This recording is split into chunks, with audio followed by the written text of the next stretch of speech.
Frame ಹಾಳಾಗುತ್ತೆ.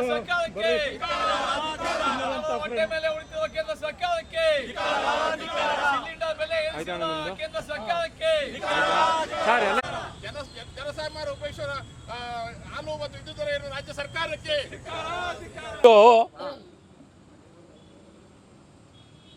ಬೆಲೆ ಏರಿಕೆ ಸಿಕ್ಕಾಬಟ್ಟೆ ಮಾಡ್ತಾ ಇದ್ದಾರೆ. ಕೇಂದ್ರ ಸರ್ಕಾರ, ರಾಜ್ಯ ಸರ್ಕಾರ ಎಲ್ಲರೂ. ನಮ್ಮಲ್ಲಿ ಹಳ್ಳಿ ಕಡೆ ಇವ್ರಿಗೇನು ಮಾನ ಮರ್ಯಾದಿಲ್ವಾ ಅಂತಾರೆ ಜನ. ತಲೆಕೆಟ್ಟಿದೆ ಇವ್ರಿಗೆ ಅಂತಾರೆ. ಈ ಪದ ಎಲ್ಲ ಮಾನ ಮರ್ಯಾದೆ ಇರೋರು ಸಾಮಾನ್ಯ ಜನಗಳ ಮೇಲೆ ಬಹಳ ಹೊರೆ ಆಗ್ತಾ ಇದೆ. ನಾವು ಎಷ್ಟು ಸಾರಿ ಬೆಲೆ ಏರಿಸಬೇಕು, ಎಲ್ಲಕ್ಕೂ ಬೆಲೆ ಏರಿಸ್ತೀವಿ ಅಂತಂದರೆ ಪಾಪ ಬಾಯಿಲ್ಲದ ಜನ ಮೂಕ ಪ್ರೇಕ್ಷಕರಾಗಿ ತೊಂದರೆ ಇಡಬೇಕಾಗತ್ತೆ. ಬೆಲೆ ಏರಿಕೆಯಿಂದ MLAಗಳಿಗೆ ತೊಂದರೆ ಇಲ್ಲ, MPLಗಳಿಗೆ ತೊಂದರೆ ಇಲ್ಲ, ರಾಜಕಾರಣಿಗಳಿಗೆ ತೊಂದರೆ ಇಲ್ಲ.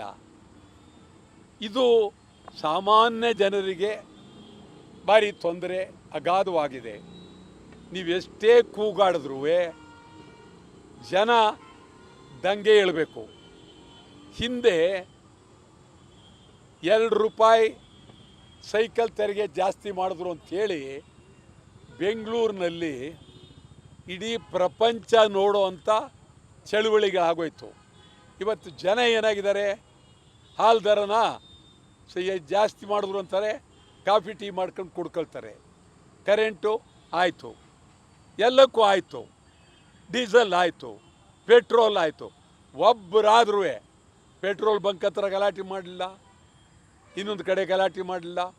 ಹೋಟ್ಲಲ್ಲಿ ಕಾಫಿ ಟೀ ರೇಟ್ ಜಾಸ್ತಿ ಮಾಡಿಬಿಟ್ರಿ. ಯಾವನಾರು ಹೋಗಿ ಕಾಫಿ ರೇಟ್ ಜಾಸ್ತಿ ಮಾಡಿದ್ದೀರಿ ಸರಿನಾ ಅಂತ ಕೇಳಿದ ಇಲ್ಲವೇ ಇಲ್ಲ. ಗಬ ಗಬ ಗಬ ಅಂತ ಕುಡಿತಾರೆ ಕಾಫಿನ. ಒಬ್ಬರು ಪ್ರತಿಭಟನೆ ಇಲ್ಲ.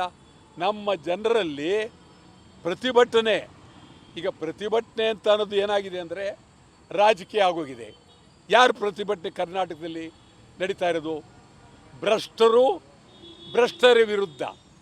BJPಯವರು ದೊಡ್ಡ ಭ್ರಷ್ಟರು, JDSನವರು ದೊಡ್ಡ ಭ್ರಷ್ಟರು, ಕಾಂಗ್ರೆಸ್ನವರು ಭ್ರಷ್ಟರು. ಈ 3 ಜನ ಅದೇನೋ ಜನಾಕ್ರೋಶವಂತೆ. ಯಾವ ಆಕ್ರೋಶ? ನೀವ್ಯಾಕೆ ಬಂದ್ರಿ ಬೀದಿಗೆ? ನೀನೇನು ಮಾಡಿದೆ? ನಿಮ್ಮ ಅಪ್ಪೇನು ಮಾಡ್ದ? ನಿಮ್ಮವರಲ್ಲಿ ಏನು ಮಾಡಿದ್ರಿ? ರಾಜ್ಯದಲ್ಲಿ ಏನು ಮಾಡಿದ್ರಿ? ನೀವೇನೇನು ಮಾಡಿದ್ರಿ? ಅದು ನೆನ್ಕೊಳ್ಬೇಕಲ್ಲ. ಕಾಂಗ್ರೆಸ್ನವರು ಅಷ್ಟೇ, BJPಯವರಷ್ಟೇ, JDSನವರಷ್ಟೇ. ಒಳ್ಳೆಯದಲ್ಲ. ಬೆಲೆ ಏರಿಕೆಯನ್ನು ಎಲ್ಲರೂ ಮಾಡಿದ್ದಾರೆ. ಸಾಮಾನ್ಯ ಜನ ತೊಂದರೆಗೆ ಸಿಕ್ಕಿದ್ದಾರೆ. ಮೈಸೂರು ಬಂದ ತಕ್ಷಣ ಮೊದಲನೇ ನೋಟ ಮರಗಳನ್ನೆಲ್ಲ ಕಡ್ದಾಕ್ಬಿಟ್ಟಿದ್ದಾರೆ ಇಲ್ಲಿ. ಅದು ಏನು, ಅದು ಯಾಕೆ ಕಡಿದ್ರು? ಕಡಿಯೋವನಿಗಾದ್ರೂ ಸ್ವಲ್ಪನಾದರೂ ನೋವು ಬರಲಿಲ್ಲ. ಕಂಪ್ಲೀಟ್ ಬುಡು ಸಹಿತ ಕಡಿದು ಬಿಟ್ಟಿದ್ದಾರೆ. ಯಾರಾದರೂ ಒಬ್ಬರು ಮೈಸೂರಿನಲ್ಲಿ ದೊಡ್ಡ ಮನುಷ್ಯರು ಅನ್ನೋರಿಲ್ವೇ? ಪಾರ್ಟಿಯವರು ಇಲ್ವಲ್ಲ? ಯಾರಾದರೂ ಗೌರವಸ್ಥರು ಇದು ಬೇಡ ಅನ್ನೋರಿಲ್ವೇ? ಈ ಮೈಸೂರು ಅರಮನೆಯಲ್ಲಿ ಆ ಎಮ್ಮವ್ರು ಇದ್ದಾರಲ್ಲ, ಅವರು ಯಾಕೆ ಇಲ್ಲಿ ಬಂದು ಕೂತ್ಕೊಳ್ಳಲಿಲ್ಲ? ಮರೆ ಕಡಿಬೇಡಿ ಅಂತೇಳಿ ಮಹಾರಾಣಿಯವರು ಯಾಕೆ ಕೂತ್ಕೊಳ್ಳಲಿಲ್ಲ? ಕೂತ್ಕೋಬೇಕಾಯ್ತು ಅವರು, ಮರ ಕಡಿಬೇಡಿ ಅಂತ. ಅದು ಬಿಟ್ಟು ಅಲ್ಲಿ ಸಿದ್ದಯ್ಯನಪುರಕ್ಕೆ ಹೋಗಿದ್ದಾರೆ, ಅಲ್ಲೆಲ್ಲ ಕೊಟ್ಟಬೇಡಿ, ಜಾಗ ಕಟ್ಕೋಬೇಡಿ, ಜಾಗ ಕೊಡಲ್ಲ ಅಂತ. ಇಲ್ಲ, ನಾನು ಮಹಾರಾಣಿಯವ್ರಿಗೆ ಹೇಳ್ತೀನಿ, ಚಾಮರಾಜನಗರ ತಾಲ್ಲೂಕು ಸಿದ್ದಯ್ಯನಪುರ ಏನಿದೆ, ಅಲ್ಲಿರ್ತಕ್ಕಂಥ ಸಾಮಾನ್ಯ ಜನ, ಬಡವರು, ಸಾಮಾನ್ಯ ಜನ, ನಾನು ಅವ್ರಿಗೆ ಹೇಳ್ತೀನಿ, ಅವ್ರ ಮೇಲೆ ಗದಾಪ್ರಹಾರ ಮಾಡೋಕ್ಕೆ ಹೋಗಬೇಡಿ. ಮತ್ತು ಚಾಮರಾಜನಗರ DC ಅವ್ರಿಗೂ ನಾನು ಹೇಳ್ತೀನಿ, ಅವರಿಗೆ ಖಾತೆ ಕೊಟ್ಬಿಡಿ. ಯಾರಿದ್ದಾರೆ ಅವರೇ. ಹಿಂದೆ ಉಳುವವನೇ ಹೊಲ ದೇವರಾಜ ಕಾಲದಲ್ಲಿತ್ತು, ಈಗ ಇರುವವಂದೇ ಮನೆ. ಆದ್ದರಿಂದ ಅರಮನೆಯವರು ಇಷ್ಟು ವಿಶಾಲವಾದಂಥ ಅರಮನೆ, ಮಹಾರಾಣಿ ದೊಡ್ಡವರು. ಚಾಮರಾಜನಗರಕ್ಕೆ ಹೋಗಬಾರ್ದಾಗಿತ್ತು. ನೀವು ಚಾಮರಾಜನಗರಕ್ಕೆ ಹೋಗಿ ನೀವು DC ಕಾಣೋದಿದೆಯಲ್ಲ, ಅದೇ ಅಗೌರವ. ಖಂಡಿತ ಹೋಗ್ಬಾರ್ದಾಗಿತ್ತು. ನಿಮ್ಮ ಬಗ್ಗೆ ನನಗೆ ಭಾಳ ಗೌರವ. ಹೋದ್ರೂ ಹೋಗುತ್ತೆ, ನೀವೇ ಹೋಗಿ ಯಾರನ್ನಾರು ಕಳಿಸ್ಬೋದಾಗಿತ್ತು. ಮಹಾರಾಣಿಯವರೇ ಹೋಗಿ, ಅವರೇ ನೀವು ಹೋಗಿ ಖಾತನ ಅರಮನೆ ಮಾಡಿಕೊಡಿ ಅಂತ ಕೇಳೋದಿದೆಯಲ್ಲ, ಅದು ನಿಜವಾಗಲೂ ನಿಮಗೂ ಗೌರವ ಅಲ್ಲ, ರಾಜ್ಯಕ್ಕೂ ಗೌರವ ಅಲ್ಲ, ನಿಮ್ಮ ಮನೆತನಕ್ಕೂ ಗೌರವ ಅಲ್ಲ. ನಾನು ಹೇಳ್ತೀನಿ, ಎಲ್ಲೆಲ್ಲಿ ನಿಮ್ಮ ಅರಮನೆ ಜಾಗದಲ್ಲಿ ಬಡವರು ಎಲ್ಲೆಲ್ಲಿದ್ದಾರೆ ಅವರೆಲ್ಲ ಅಲ್ಲೇ ಇರಲಿ. ನೀವು ನಿಜವಾಗಲೂ ದೊಡ್ಡ ಮನಸ್ಸು ಮಾಡಿ ಸಂಪೂರ್ಣವಾಗಿ ಅವರಿಗೆ ಕಂಪ್ಲೀಟಾಗಿ ಕೊಟ್ಬಿಡಬೇಕು ಜಾಗನ. ಇದು ಭಾಳ ಗೌರವವಾಗಿ ಕೊಡಲಿಲ್ಲ. ನಾನು ಜಾಗದಲ್ಲಿ ಯಾರ್ಯಾರಿದ್ದಾರೆ ಬಡವರು ಅವ್ರ ಪರವಾಗಿ ಚಾಮರಾಜನಗರ ಇರ್ಬೋದು, ಮೈಸೂರು ಜಿಲ್ಲೆ ಇರ್ಬೋದು, ಎಲ್ಲೇ ಇರಲಿ, ಆ ಕಾಲದಲ್ಲಿ ಜಯಚಾಮರಾಜ ಒಡೆಯರು ಬಡವರಿಗೆ ಜನಸಾಮಾನ್ಯರಿಗೆ ಕೊಟ್ಟರು. ಅದನ್ನು ನೀವು ಕೊಡಿ ಅಂತ ಹೋಗೋದಿದೆಯಲ್ಲ, ಅದಲ್ಲ. ನೀವು ಬಡವರಿಗೆ ಕೊಟ್ಟಿರೋ ಜಾಗ ಕಿತ್ಕೊಳ್ಳೋ ಬದಲು ನೀವು ಯಾರು ದೊಡ್ಡ ದೊಡ್ಡ ಜನಾಂಗ ಕೊಟ್ಟಿರ್ತಿರಲ್ಲ ಬೇರೆ ಬೇರೆ ಜಾಗ, ಅದು ಬೇಕಾದ್ರೆ ಕಿತ್ಕೊಳ್ಳಿ. ಬಡವರು ಮನೆ ಕಟ್ಕೊಂಡಿದ್ದಾರೆ, ನಿಮ್ಮ ಫೋಟೋ ಹಾಕ್ಕೊಂಡಿದ್ದಾರೆ, ನೀವು ಅವ್ರ ಮೇಲೆ ಗದಾಪ್ರಹಾರ ಮಾಡೋಕ್ಕೆ ಕೂಡ್ದು ಅಂತೇಳಿ ಭಾಳ ಗಂಭೀರವಾಗಿ ಹೇಳ್ತೀನಿ. ಬಿಟ್ಕೊಡ್ತೀನಿ ಅಂತ ಹೇಳಿದ್ದಾರೆ. ಬಿಟ್ಕೊಡ್ತೀನಿ. ಅಲ್ಲಲ್ಲ, ಹೇಳಿ ಬಿಟ್ಕೊಡೋದೇನು ಬಂತು? ಯಾಕೆ ಹೋದರು? ಪತ್ರ ಬರ್ದಿರೋದಷ್ಟೇ. ಯಾಕೆ ಹೋದರು ಅಂತ ಹೋಗಿಲ್ವ ಅವರು? ಇವ್ರು ಹೋಗಿಲ್ಲ? DCMಸ್ಗೆ ಹೋಗಿಲ್ಲ? ಅಲ್ಲ, ನಿಮ್ಗೆ ಕೇಳಿದೆ. ಪತ್ರ ಬರ್ದಿದ್ದಾರೆ ಅನ್ನೋದು ಮಾಹಿತಿ. ಇಲ್ಲಿ ನಾನೇ ನೋಡ್ದಂಗಿತ್ತು ನಿಮ್ಮ ಇದು ಟಿ ವಿಲಿ ಹೋಗಿದ್ರು ಅಂತ. ಇಲ್ಲಿ ಹೋಗಿಲ್ಲ? ಆದರೆ ಅವರು ಮಾರಾಣಿಯವ್ರ ಫೋಟೋ ಬರ್ತಾ ಇತ್ತು. ಅವರು ಹೋಗಿಲ್ಲ ಸರ್, ಪತ್ರ ಬರ್ದಿದ್ದಾರೆ ಅಷ್ಟೇ. ಆಯಿತಾ? ಪತ್ರ ಬರೆದಿದ್ರು ಸಂತೋಷ. ನನಗೇನು ಅವ್ರ ಮೇಲೆ ಮೊದಲಿಂದ ನಾನು ನಿಮ್ಗೆ ಹೇಳಿದಾರೆ, ಭಾಳ ಹಿಂದ್ಲಿಂದ ಅವರು ಬೆಂಬಲ ಕೊಟ್ಟಿದ್ದೀನಿ. ನಾನು ಶ್ರೀಕಂಠ ದತ್ತ ಇದ್ದಾಗ ಸರ್ಕಾರ ಬಿಲ್ ಮಾಡಿದಾಗ ಬಿಲ್ ಮಾಡಬಾರ್ದು ಅಂತೇಳಿ ನಾನು ಹೇಳಿದ್ದೆ. ಇದು ಏನಾಗಿದೆ ಅಂತ ಅವ್ರಿಗೆ ಹೇಳ್ತೀನಿ. ಅವರು ಆ ರೀತಿ ಒಂದು ತೀರ್ಮಾನಕ್ಕೆ ಬಂದಿದ್ದರೆ ಭಾಳ ಸಂತೋಷ. ಪತ್ರ ಬರ್ದಿರೋದಷ್ಟೇ. ಯಾಕೆ ಹೋದರು ಅಂತ ಹೋಗಿಲ್ವ ಅವರು? ಇವ್ರು ಹೋಗಿಲ್ಲ? DCMಸ್ಗೆ ಹೋಗಿಲ್ಲ? ಅಲ್ಲ, ನಿಮ್ಗೆ ಕೇಳಿದೆ. ಪತ್ರ ಬರ್ದಿದ್ದಾರೆ ಅನ್ನೋದು ಮಾಹಿತಿ. ಇಲ್ಲಿ ನಾನೇ ನೋಡ್ದಂಗಿತ್ತು ನಿಮ್ಮ ಇದು ಟಿ ವಿಲಿ ಹೋಗಿದ್ರು ಅಂತ. ಇಲ್ಲಿ ಹೋಗಿಲ್ಲ? ಆದರೆ ಅವರು ಮಾರಾಣಿಯವ್ರ ಫೋಟೋ ಬರ್ತಾ ಇತ್ತು. ಅವರು ಹೋಗಿಲ್ಲ ಸರ್, ಪತ್ರ ಬರ್ದಿದ್ದಾರೆ ಅಷ್ಟೇ. ಆಯಿತಾ? ಪತ್ರ ಬರೆದಿದ್ರು ಸಂತೋಷ. ನನಗೇನು ಅವ್ರ ಮೇಲೆ ಮೊದಲಿಂದ ನಾನು ನಿಮ್ಗೆ ಹೇಳಿದಾರೆ, ಭಾಳ ಹಿಂದ್ಲಿಂದ ಅವರು ಬೆಂಬಲ ಕೊಟ್ಟಿದ್ದೀನಿ. ನಾನು ಶ್ರೀಕಂಠ ದತ್ತ ಇದ್ದಾಗ ಸರ್ಕಾರ ಬಿಲ್ ಮಾಡಿದಾಗ ಬಿಲ್ ಮಾಡಬಾರ್ದು ಅಂತೇಳಿ ನಾನು ಹೇಳಿದ್ದೆ. ಇದು ಏನಾಗಿದೆ ಅಂತ ಅವ್ರಿಗೆ ಹೇಳ್ತೀನಿ. ಅವರು ಆ ರೀತಿ ಒಂದು ತೀರ್ಮಾನಕ್ಕೆ ಬಂದಿದ್ದರೆ ಭಾಳ ಸಂತೋಷ.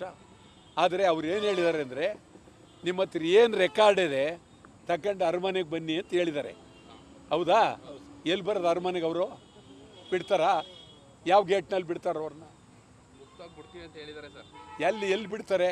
ಅರಮನೆಯಲ್ಲಿ ಏನಾದ್ರು ಅವರು ಒಂದು ಅರ್ಜಿ ತಗೊಂಡು ಒಳಗೆ ಬಂದುಬಿಟ್ರೆ ಅವನೇ ಶೂರ, ಅವನೇ ವೀರ. ಪೊಲೀಸ್ನವ್ರು ತಡೆಯೋದು, ಅವ್ರು ತಡೆಯೋದು ಯಾಕೆ ಬೇಕು? ಅದರಿಂದ ಏನು ನಿಮಗೆ ನಾನೇನು ಹೇಳ್ತೀನಿ ಅಂತಂದರೆ, ಕಂಪ್ಲೀಟ್ ಯಾರ್ಯಾರು ನಮ್ಮ ಅರಮನೆ ಜಾಗದಲ್ಲಿದ್ದಾರೆ, ಸಿದ್ದೇನ್ಪುರ ಇರ್ಬೋದು, ಇನ್ನೊಂದು ಇರ್ಬೋದು, ಅವ್ರವ್ರಿಗೆ ಖಾತೆ ಮಾಡಿಬಿಡಿ ಅಂತ ಹೇಳಿ. ಇವರೇ ಹೇಳ್ಬಿಡ್ಲಿ. ನಾನು ನಿಜವಾಗ್ಲೂ ಇವ್ರ ಬಗ್ಗೆ ಗೌರವ ಇದೆ, ಹೇಳ್ಬಿಡ್ಲಿ. ಯದುವೀರಾಗಲಿ ಮಹಾರಾಣಿಯವರಾಗಲಿ ಅವ್ರು ಕಂಪ್ಲೀಟ್ ಇದನ್ನು ಹೇಳ್ಬಿಡ್ಲಿ ಅಂತೇಳಿ ನಾನು ಅತ್ಯಂತ ಕಳಕಳಿಯಿಂದ ಮಾತನಾಡ್ತೀನಿ. ಮತ್ತು ಅವ್ರಿಗೇನು ತೊಂದರೆ ಕೊಡಲ್ಲ ಅಂತಲೂ ಹೇಳಿದ್ದಾರೆ. ನಾನು ನೋಡಿದ್ದೀನಿ, ಅದನ್ನು ನೋಡಿದ್ದೀನಿ. ಆದ್ದರಿಂದ ಅವರು ಏನೂ ಇಲ್ಲ, ಅವರು ಮನಸ್ಸು ಮಾಡಿ ಇಷ್ಟೆಲ್ಲ ವಿಶಾಲ ಹೃದಯ ಇರುವಾಗ ಅವರು ಗಂಭೀರವಾಗಿ ಯಾರ್ಯಾರಿದ್ದಾರೆ ಅವರಿಗೆ ಖಾತೆ ಮಾಡಿ ಕೊಟ್ಬಿಡಿ ಅಂತ ಹೇಳ್ಬಿಟ್ರೆ ಅದಕ್ಕೆ ಒಂದು ದೊಡ್ಡ ಶಕ್ತಿ ಬರುತ್ತೆ. ಅದನ್ನು ಹೇಳಲಿ. ಮತ್ತು ಭಾಳ ಪ್ರಮುಖವಾಗಿ ಒಂದು ವಿಚಾರ ನಿಮ್ಗೆ ಹೇಳಬೇಕಾಗಿತ್ತು. ಈ ಗುಂಡ್ಲುಪೇಟೆ ಇದೆ, ಗುಂಡ್ಲುಪೇಟೆ, ಅಲ್ಲಿಂದ KS ನಾಗರತ್ನಂನವರು ಕರ್ನಾಟಕದಲ್ಲೇ ಭಾರಿ ದೊಡ್ಡ ವ್ಯಕ್ತಿತ್ವ ಇದ್ದಂಥವರು, ದುಡಿದವರು, ಸೇವೆ ಮಾಡಿದವರು, ಮಹಿಳೆಯಾಗಿ ಸ್ಪೀಕರ್ ಆದವರು, ಅದರಲ್ಲೂ ಸ್ಪೀಕರ್ ಆಗಿ ಈ ರಾಜ್ಯಕ್ಕೆ ಕರ್ನಾಟಕ ಅಂತ ನಾಮಕರಣ ಮಾಡಿದಂಥವರು, ದೇವರಾಜ ಅರಸು ಅವರ ನಿರ್ಣಯವನ್ನು ಒಪ್ಪಿದಂಥವರು KS ನಾಗರತ್ನಮ್ಮ. ಅವ್ರ ಪ್ರತಿಮೆಯನ್ನು ಕನ್ನಡ ಚಳವಳಿ ವಾಟಾಳ ಪಕ್ಷ ಮಾಡಬೇಕು ಅಂತ ಮಾಡಿದ್ದೇವೆ. ಮುಂದಿನ ವಾರ ನಾವು ಅಲ್ಲಿಗೆ ಗುಂಡ್ಲುಪೇಟೆಗೆ ಹೋಗಿ ಯಾವ ಸ್ಥಳದಲ್ಲಿ ಮಾಡಬೇಕು, ಏನು ಮಾಡಬೇಕು ಅಂತ ನೋಡ್ತೀವಿ. ನಾಗರತ್ನಮ್ಮನವ್ರ ಪ್ರತಿಮೆ ಆಗಲೇಬೇಕು, ಅದ್ಭುತವಾಗಿ ದೊಡ್ಡದಾಗಬೇಕಾಗಿದೆ. ನಾಗರತ್ನಮ್ಮನವರು ಅವ್ರು ಮಾಡಿರ್ತಕ್ಕಂಥ ಕೆಲಸ ಅವರು ಆ ಕಾಲದಲ್ಲಿ ದೇವರಾಜರ ಜೊತೆಲಿದ್ದರು. ಅವರು ಹೆಂಗಸಿಗಿಂತ ಹೆಚ್ಚಾಗಿ ವೀರ ಮಹಿಳೆಯಾಗಿ ಹೋರಾಟ ಮಾಡಿದ್ದಾರೆ. ಕರ್ನಾಟಕದಲ್ಲಿ ಸ್ಪೀಕರ್ ಆಗಿದ್ದಂಥ ಮಹಿಳೆಯರು. ಅವ್ರದ್ದು ಗುಂಡ್ಲುಪೇಟೆನಲ್ಲೇ ಒಂದು ಪ್ರತಿಮೆ ಆಗಬೇಕು. ಇದಕ್ಕೆ ಕನ್ನಡ ಹೋರಾಟ ಪಕ್ಷ ತೀವ್ರವಾಗಿ ಚಿಂತನೆ ಮಾಡಿದ್ದೀವಿ. ಮುಂದಿನ ವಾರ ನಾನು ಗುಂಡ್ಲುಪೇಟೆಗೆ ಹೋಗ್ತಾ ಇದ್ದೀನಿ. ಗುಂಡ್ಲುಪೇಟೆಗೆ ಹೋಗಿ ಅಲ್ಲಿ ಯಾವ್ಯಾವ ಸ್ಥಳ ಎಲ್ಲ ನೋಡಿ ಆ ಸ್ಥಳದಲ್ಲಿ ಒಂದು ಜಾಗ ಕೊಡಿ ಅಂತೇಳಿ ಆ ಪುರಸಭೆಯವರನ್ನು ಮಾತಾಡ್ತೀನಿ. ಮಹೇಶ್ ಜೋಶಿ ಅವರು ಏಕಪಕ್ಷೀಯ ನಿರ್ಣಯ ಕನ್ನಡ ಸಾಹಿತ್ಯ ಪರಿಷತ್ತು ಅಧಿಕಾರನ ಕಿತ್ಕೋತಾ ಇದ್ದಾರೆ. ನಾನು ನೋಡಿದೆ ಕಡ್ರಿ, ಈಗ ಅವರು ಸರ್ಕಾರಕ್ಕೆ ನಾವು ನೋಟಿಸ್ ಕೊಡ್ತೀವಿ ಅಂತ ಅವರು ಸರ್ಕಾರಕ್ಕೆ ಮುಖ್ಯಮಂತ್ರಿಗಳಿಗೆ ನೋಟಿಸ್ ಕೊಡ್ತೀವಿ ನಮ್ಮ ಬಿಲ್ ಪಾಸ್ ಮಾಡದೇ ಇರಂತಂದವ್ರೆ. ಪಾಪ ಮಹೇಶ್ ಜೋಶಿ ಅದ್ಯಾಕೆ ಹಂಗಾಯ್ತೋ ಗೊತ್ತಿಲ್ಲ, ಅದೇನು ಕೋಪಕ್ಕೆ ಗೊತ್ತಿಲ್ಲ. ಅವೆಲ್ಲ ಈ ಥರ ಕಾಯ್ದೆಗಳು ಮಾಡಿ ಬಿಲ್ಗಳು ಇದು ಮಾಡಿ ನೀವು ಕಾಯ್ದೆ ತಿದ್ದುಪಡಿ ಮಾಡಿ ಇವೆಲ್ಲ ಮಾಡೋಕ್ಕೆ ಹೋಗಬೇಡಿ. ನನ್ನ ಪ್ರಕಾರ ಪ್ರತಿ ವರ್ಷ ಸಮ್ಮೇಳನ ಬೇಡ, 5 ವರ್ಷಕ್ಕೊಂದು ಸಾರಿ ಸಮ್ಮೇಳನ ಮಾಡಿ ಸಾಕು.